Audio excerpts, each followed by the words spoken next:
ব্রাহ্মণের মন্ত্র দ্বারা পাঠ করে অগ্নিকে সাক্ষী রেখে পঞ্চভূতকে সাক্ষী রেখে একটা মেয়েকে আমি গ্রহণ করেছি তার বাবার কাছ থেকে, কিন্তু সেই মেয়েটার আগেই আমি বিদায় নিয়ে চলে গেলাম, আর ওই মেয়েটা বিধবা হয়ে এই সমাজে ঘুরে বেড়ালো।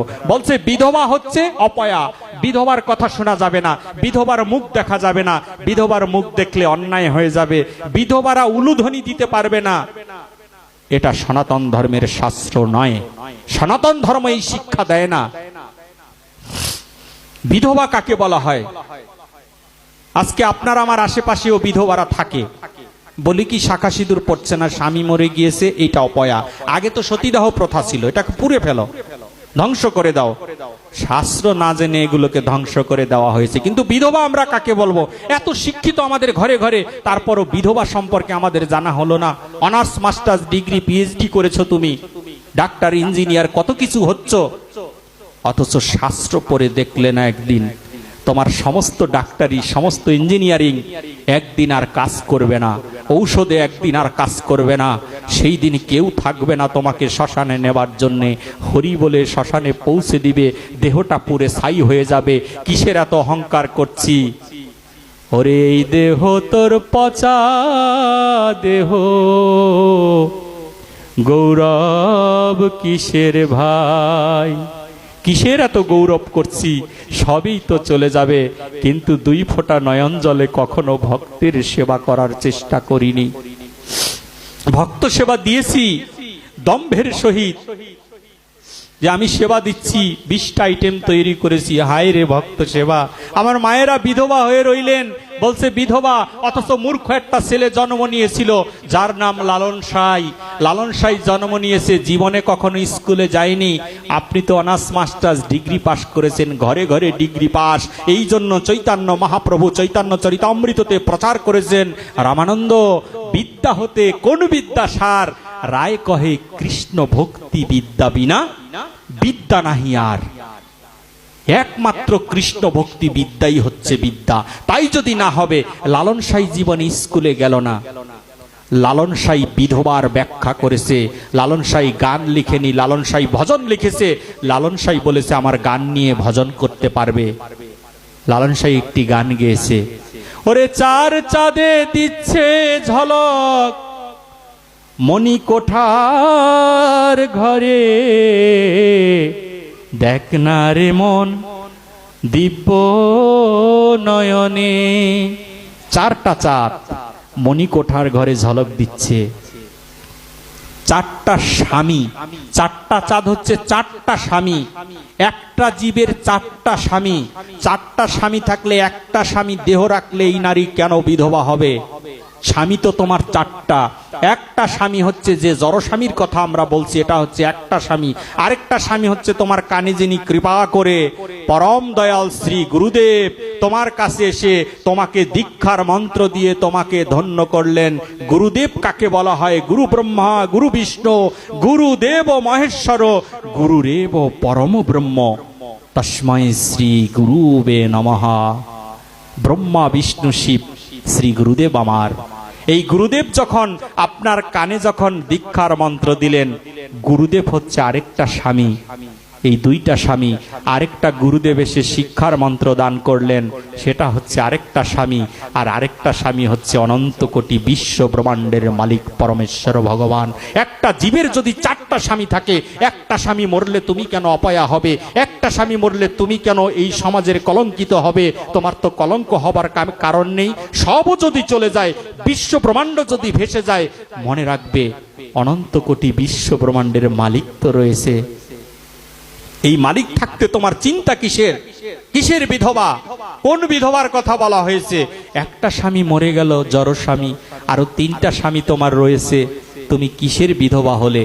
এই সমস্ত কুসংস্কার সনাতন ধর্মের উপরে ভর করেছে বলেই, সনাতন ধর্মে মূর্খের রাজ্যে আমরা বাস করছি বলেই আমাদেরকে ভুলভাল কথা শুনিয়ে ভুলভাল পথে আমাদেরকে নিয়ে যাওয়া হচ্ছে। শ্রীমদ্ ভগবদ গীতায় 66 নম্বর শ্লোকে 18 অধ্যায়ে আলোচনা করছেন পরমেশ্বর ভগবান, যেখানে গীতা বিশ্রাম দিচ্ছেন, সেখানে কৃষ্ণ প্রিয় ভক্ত অর্জুনকে বলছেন, সর্বধর্মাং পরিত্যাজ্য মামেকং শরণং ব্রজ অহং তাং সর্বপাপেভ্যো মোক্ষয়িষীমা শুচ। হে অর্জুন, সর্বধর্ম ত্যাগ করে তুমি আমার শরণাগতি লাভ করো। অর্জুন তো সনাতন ধর্মে ছিলেন, অর্জুন তো ব্রাহ্মণ পুত্র, কুন্তী দেবীর পুত্র অর্জুন, পঞ্চপাণ্ডবের ভাই অর্জুন। আজকে সেই অর্জুনকে বলছে সর্বধর্ম তুমি ত্যাগ করো। কোন ধর্মের কথা কৃষ্ণ এখানে বলেছেন? হিন্দু, বৌদ্ধ, খ্রিস্টান, মুসলিম, এই ধর্মের কথা কৃষ্ণ বলেনি। এই জীবের মাত্র দুইটা ধর্ম, একটা হচ্ছে ঐশ্বরিক ভাবনাপন্ন, আরেকটা হচ্ছে দৈব ভাবনাপন্ন। তোমার ভিতরে দেবতার ভাব তুমি আবির্ভূত করো অর্জুন। তুমি কি দেখতে চাচ্ছ? তুমি কি বুঝতে চাচ্ছ? তোমার ওই ঐশ্বরিক ভাবনাপন্ন ভাবটাকে তুমি ত্যাগ করে দাও। ওই ভাব চলবে না। ভাব হবে কেমন ভাব? নতি ভজন। রাধারানী শিখিয়েছেন নত হওয়ার ভজন। কোন নত হওয়ার ভজন? তোমার মাথাটাকে তুমি নত করে দাও। কোথায় নত করব? সাধুগুরু বৈষ্ণবের চরণ মাঝে তোমার এই শীতটাকে নত করে দিয়ে তুমি ভগবানের চেয়ে ভক্তের সেবায় নিজেকে যুক্ত করে দাও। আজকাল সনাতন ধর্মের ইয়াং জেনারেশনের প্রতি আমি বড় দুর্বল। যদি বয়স হিসাব করি, আমিও ইয়াংদের মধ্যেই পড়ি, যুবকদের মধ্যেই পড়ি। আমার যুবকেরা মোবাইলে কত কিছু দেখো, অথচ মোবাইলে একদিন সার্চ দিয়ে আমার রাধারানীকে জানলে না।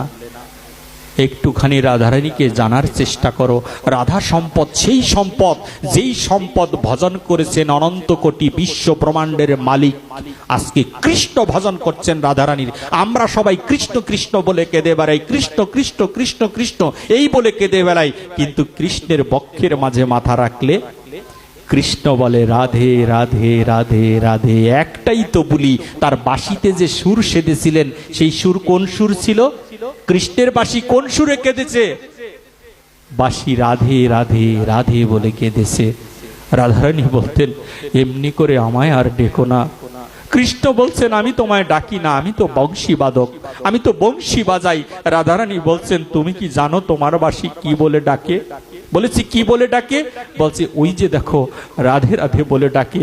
আমাকে যখন তোমার বাঁশি ডাকে আমি তো আর থাকতে পারি না মাধব, তাই তো আমি চলে যাই এই লীলা বিলাসের জন্যে। আজকে সেই রাধারানী 2 টাকার নায়িকা, কেউ কিছু বলছে না। এটা তো সনাতন ধর্মের আচরণ হতে পারে না। রাধারানীর কৃপার কথা আমরা জানি না বলেই আজকে আমাদের এই দশা হয়েছে। রাধারানীর ধন্য হওয়ার কথা আমরা জানি না, তাই তো আমাদের এই অবস্থা হয়েছে। কৃষ্ণকে, শ্রীকৃষ্ণকে শ্রীমতী রাধারানী এই বৈজয়ন্তী মালা পরাবেন। বৈজয়ন্তী মালা কাকে বলা হয়? 5টা ফুল দিয়ে যে মালা গাঁথা হয় তাকে বলা হয় বৈজয়ন্তীঞ্চে মালা। শ্রীমদ্ ভাগবত বললেন এই বৈজয়ন্তী মালা শ্রীমতী রাধারানী গেঁথেছেন কিভাবে? আপনি আমি কিভাবে মালা গাঁথি? সুতা দিয়ে মালা গাঁথি। আর শ্রীমতী রাধারানী কুসুম বন থেকে ফুলগুলোকে চয়ন করে এনে একটা একটা মালা গাঁথে, আর একবার কৃষ্ণ কৃষ্ণ বলে কেঁদে বেড়ায়। যখনই সুতাটা বাঁকা হয়ে যায়, রাধারানীর নয়নের জল দ্বারা সুতাটাকে সোজা করে সুয়ের মধ্যে গেঁথে দিয়ে রাধারানী আমার মালা গেঁথে বেড়ায়। এমনি করে সারা রাত্রি জাগরণ করে বলেছে প্রেমিক, আমি প্রেমিক। প্রেম শব্দের অর্থ তো আমরা জানি না। যেটা ধ্বংস হয়ে যায়, আমরা যে জড় প্রেম বলি, এটা হচ্ছে ধ্বংস। এই প্রেমের হচ্ছে কামনা, কাম। এই জড় কামেকে আমরা প্রেম বলছি, এইটা প্রেম নয়, এটাকে প্রেম বলা হয়নি। রাধারানী প্রেম করেছে। ব্রজগোপী বলছেন হে রাধে তুমি ঘুমাও না কেন? বলেছে প্রেমিক কখনো ঘুমাতে পারে? আমি যে প্রেমে পড়েছি গো, ওই কৃষ্ণ কালো ছোকরাটার প্রেমে পড়েছি, তাই তো আমি ঘুমাতে পারিনি। নির্ঘুম রাত্রি পোহাইয়ে দিলাম। সূর্যদেবকে বলি সূর্য এখনই তুমি উঠে যেও না, এখনই যেন ভোর না হয়। আমি সারা রাত্রি নিশি জেগে এই কৃষ্ণের জন্য মালা গাঁথবো। সারা রাত্রি কেঁদে কেঁদে কেঁদে কেঁদে এমনি করে শ্রীমতী রাধারানী একটা বৈজয়ন্তী মালা তৈরি করলেন। আর সকালবেলা সেই মালাটা তুলে দিলেন ব্রজগোপীদের হাতে। বললেন জাগো, এই মালাটা যার মালা তার গলায় পরিয়ে দিয়ায়। ললিতা বিশাখা চন্দ্রার হাতে তুলে দিলেন শ্রীমতী রাধারানীর কষ্ট দিয়ে গড়াই মালা। আমরা কয়দিন রাধারানীর জন্য কেঁদেছি, কয়দিন দুইটা অক্ষরের দিকে তাকিয়ে রয়েছি, রাধা। শ্রীকৃষ্ণ নিজেই বললেন, যেজন রা বলবি আমি তার পিছনে ধাবিত হয়ে যাব। অথচ সেই রাধাই বলি না। এর চেয়ে বড় সুযোগ আর নেই। ভাগবত আসরে বসে এই বদনে সবাই বলি, জয় রাধে রাধে রাধে। রাধা নাম বললাম না, জয় জয় রাধা নাম না শুনিল মোর কান, বঞ্চিত করিল মোরে বিধি। আমি যে বঞ্চিত হয়ে গেলাম, রাধা নাম এই কান শুনছে না। শ্রীমতী রাধারানী মালা গেথে সেই মালা তুলে দিচ্ছেন ব্রজগোপীর হাতে। ওরে গোপী, আমার কৃষ্ণর গলে এই মালাখানা দিয়ে আসবি। কত পরিশ্রমের মালা, কত কষ্টের মালা। এই মালা তুলে দিলেন ব্রজগোপীর হাতে। ব্রজগোপী চলে গেলেন ধুলিখেলার সাথে। যখন এই গোবৎসের সাথে লীলা করছেন কৃষ্ণ, সেখানে বলরামও ছিল। সেই বলরাম আর কৃষ্ণর আলোয় গিয়ে ব্রজগোপী দাঁড়িয়ে রয়েছে গাছের আড়ালে। যদি বড় দাদা দেখে ফেলে, যদি বড় দাদা দেখে, তাহলে আর মালা দেওয়া হবে না। বড় দাদাকে খুব ভয় পাই, এই বলরামকে খুব ভয় পাই। দাদা বড় ভৎসনা দেয়, বকা দেয়, তাই এই মালার দিতে ইচ্ছে সুযোগ পাচ্ছে না। কৃষ্ণ বুঝতে পেরেছে কৃষ্ণ চতুর্ভক্ত, কৃষ্ণ তো ভগবান, চতুর্ভক্ত। গাছের আড়ালে এই মালা নিয়ে দাঁড়িয়ে রয়েছে। যখন মালা নিয়ে দাঁড়িয়ে রয়েছে, কৃষ্ণকে পরাবেন এই মালা, রাধারানী দিয়েছেন মালা। কৃষ্ণ তো সব জানে, কিন্তু মালা কি করে গ্রহণ করা যায়? কৃষ্ণ বললেন, আসো আমরা চোখ বেঁধে খেলি। তখন চোখ দুটোকে একটি কাপড় দিয়ে বেঁধে দেওয়া হলো। তো চোখ বেঁধে দিলে অন্ধ, কৃষ্ণ অন্ধ হয়ে, অন্ধটা যেই দিকে যায় তাতে কি আর দোষ থাকে? অন্ধটা ঘুরতে ঘুরতে ব্রজগোপীর দিকে যাচ্ছে। যখন গোপীর দিকে চলে গেল, গোপী তখন গাছের আড়াল থেকে এসে কৃষ্ণের গলায় যখন মালা দিতে যাবে, তৎক্ষণাৎই বলরাম চিৎকার দিয়ে উঠল, কে তোমরা ললনা, তোমরা কেন কৃষ্ণের গলায় মালা পরাচ্ছ? কৃষ্ণ তখন কাপড়টাকে খুললেন, ধরা খেয়ে গেছে। কাপড়টাকে চোখ থেকে খুলে দেখছেন দাদা বকা দিয়েছে। কৃষ্ণ মালাটাকে ছুঁড়ে ফেলে দিলেন। তোমরা কেন এসেছো? এই মালা দিয়ে আমি কি করব? মালা নিয়ে যাও।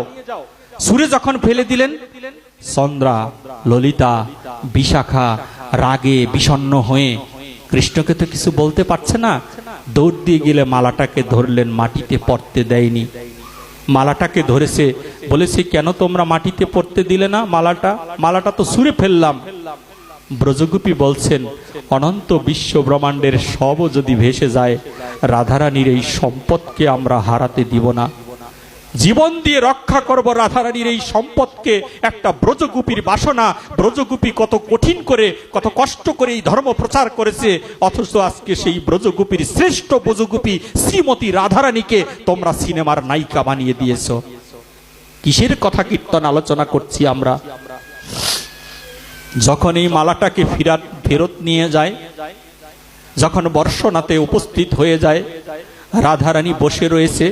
রাধারানীর সম্মুখে গিয়ে বলছে, মালাটি ভগবানকে পরাতে পারোনি? তখন বলেছে, জানিস কৃষ্ণ কি করেছে? তোর এই মালা তো কোনো পাত্তাই দিল না, এই মালার তো কোনো মূল্যই দিল না। বলেছে, মূল্য দেয়নি? কি করেছে? বলেছে, মালাটা ছুঁড়ে ফেলেছে।